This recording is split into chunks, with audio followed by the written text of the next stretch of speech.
Hello TFD patients! Ako ang inyong TFD Kuya at nandito ako para gabayan kayo sa paggamit ng TFD app. Ngayon naman, ituturo ko kung paano maghanap ng doktor o dentist gamit ang app. Ready na ba kayo? Tara, simulan na natin! Step 1. Open the TFD app. I-open ang TFD app at mag-login sa account mo. Kung wala ka pang account, panoorin ang ating video na setting up your TFD account. Step 2. Tap the Find a Doctor or Dentist button.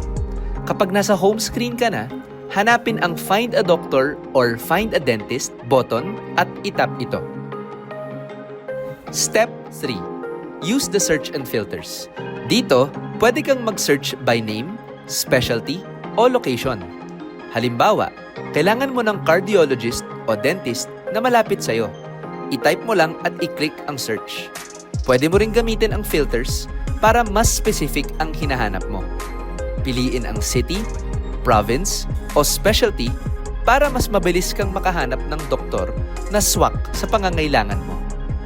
Step 4. View profiles and book an appointment. Pag-tap mo ng search, lalabas na ang listahan ng mga doktor o dentist na available. Pwede mong tignan ang kanilang profiles para makita ang mga detalye tulad ng clinic address, hours, at pati reviews. Kapag napili mo na ang doktor para sa'yo, itap lang ang Book Appointment button. Piliin ang schedule na gusto mo, i-confirm ang details, at ayun na! May appointment ka na! Ayan! Napakadali lang maghanap ng doktor o dentist gamit ang TFD app. Abangan ang iba pa nating tutorials para masulit ang features ng app na ito. Kung may tanong o komento, ilagay lang sa comment section o mag-email sa we.care@ppd.ph.